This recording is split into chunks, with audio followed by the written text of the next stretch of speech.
The Seawolf-class submarines were designed to operate independently against the world's most advanced submarine and surface threats. Their primary mission was to track and destroy Soviet ballistic missile submarines before they could launch attacks against American targets. Developed as the successor to the Los Angeles-class attack submarines, the Seawolf-class was built to maintain America's dominance beneath the waves.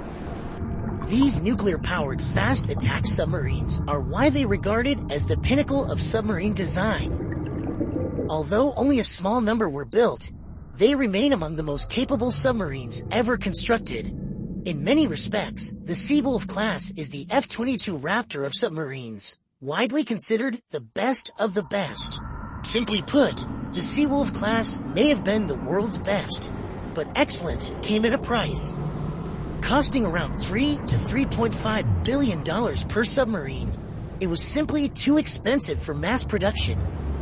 As the Cold War ended and geopolitical priorities shifted, the U.S. Navy decided it no longer needed a fleet of ultra-premium submarine hunters.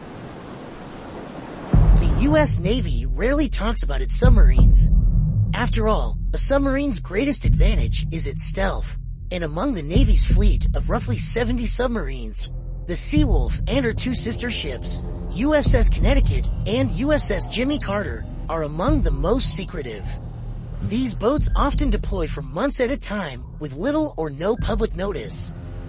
One Seawolf sailor's wife once described life aboard the submarine as unpredictable, reflecting the highly classified nature of its operations. A steady stream of Navy commendations offers rare clues about the submarine's activities. In 2007, Seawolf's 140-member crew received the Meritorious Unit Commendation, an award roughly comparable to a Bronze Star earned in combat. We know what the U.S. submarine force does: gathering intelligence, launching cruise missile strikes, inserting special operations forces, and conducting covert surveillance missions around the globe. What remains unknown is which of these operations can be attributed to Seawolf herself. Nor do we know exactly where Seawolf carries out her shadowy missions. Although she is normally assigned to the Pacific Fleet, her true operating areas remain closely guarded secrets, known only to a select few within the Navy. When the Seawolf-class program began in the mid-1980s, it represented the first completely new American attack submarine design in nearly 2 decades. The lead boat, USS Seawolf, was laid down in 1989. By 1991, projected costs for the class had climbed to approximately $33.6 billion, accounting for nearly 25% of the Navy's shipbuilding budget. The Seawolf featured a modular design that allowed for future upgrades, including advanced weapons and improved sonar systems, making it remarkably future-proof for its era. It was capable of speeds exceeding 35 knots submerged, while maintaining an exceptionally quiet cruising speed of around 20 knots. Although the Seawolf carried no external weapons, it packed formidable firepower. The submarine was equipped with 8 torpedo tubes, twice as many as the Los Angeles class, and a double-deck torpedo room that enabled the simultaneous engagement of multiple targets. Its weapons capacity was increased by roughly 30%, allowing it to carry up to 50 weapons, including Mark 48 heavyweight torpedoes, sub-Harpoon anti-ship missiles, and Tomahawk land attack cruise missiles.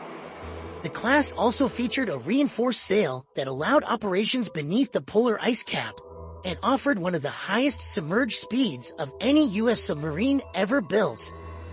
Just as important, the Seawolf was engineered with an intense focus on stealth. It was estimated to be up to 70 times quieter than early Los Angeles-class submarines, and roughly 10 times quieter than the improved variants. The Seawolf was specifically designed to counter the Soviet Navy's formidable Akula-class submarines, which combined deep diving capability with exceptional stealth. To detect and track these threats, the Seawolf was equipped with a powerful A&B QQ-5D sonar suite, featuring bow-mounted active and passive arrays, wide-aperture flank arrays, and TB-16 and TB-29 towed arrays. These systems were designed for continuous upgrades, and the class has since received the Lockheed Martin ANB QQ-10 sonar processing system as part of the Acoustic Rapid Commercial Off-the-Shelf Insertion Program. Ironically, the greatest threat to the Seawolf program was not the Soviet Navy, but the collapse of the Soviet Union itself. With the Cold War over and defense priorities shifting, the Navy could no longer justify the enormous cost of the program. As a result, only 3 Seawolf-class submarines were ultimately built. Yet despite their small numbers, they remain among the most capable attack submarines ever constructed, and continue to serve as elite assets within the U.S. Navy's submarine force.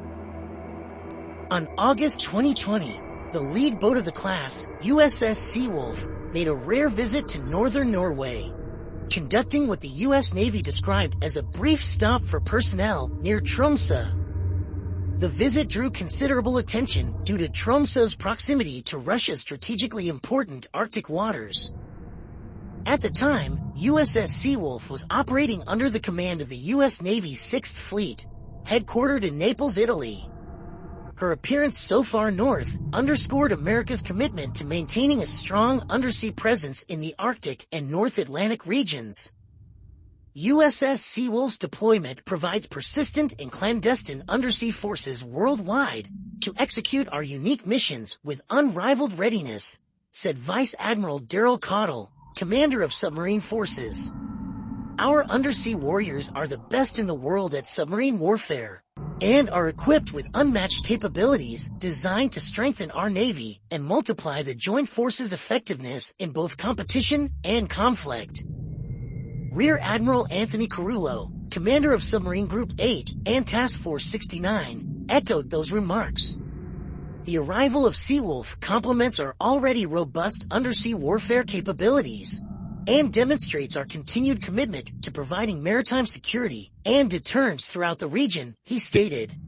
Coinciding with Seawolf's stop in Norway, 6 U.S. Air Force B-52 Stratofortress bombers flew near Tromsø en route to the United Kingdom, escorted by Norwegian F-16 fighter jets.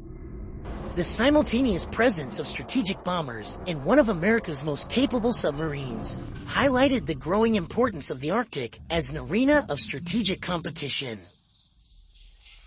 Arctic operations were nothing new for the Seawolf-class fast attack submarine, USS Connecticut. The submarine had previously participated in Ice Exercise 2018, part of the U.S. Navy's biennial Arctic training event, designed to prepare submarine crews for operations beneath the polar ice cap. The Arctic is a potential strategic corridor between the Indo-Pacific, Europe, and the U.S. homeland for expanded competition, said Admiral Daryl Cottle. The submarine force must maintain readiness by operating in Arctic conditions to ensure it can protect national security interests and maintain favorable balances of power in both the Indo-Pacific and Europe if called upon. So what was the Seawolf doing beneath the ice? Most likely, it was doing exactly what the exercise was designed for. Training to fight and operate in one of the world's most challenging environments. Arctic deployments allow submarine crews to test their combat systems, navigation equipment, communications networks, and overall operational capabilities under extreme conditions that cannot be fully replicated elsewhere. The U.S. Navy submarine force has been conducting under-ice operations for more than 70 years. These missions support interfleet transit, operational training, routine patrols, and cooperative exercises with allied nations. To date, the U.S. submarine force has completed approximately 100 Arctic exercises, demonstrating a long-standing commitment to maintaining a credible and capable undersea presence in one of the world's most strategically important regions. Oh, yeah. The year pump like where those are. There's a they can store it here, but I knew that. I didn't realize that here, they for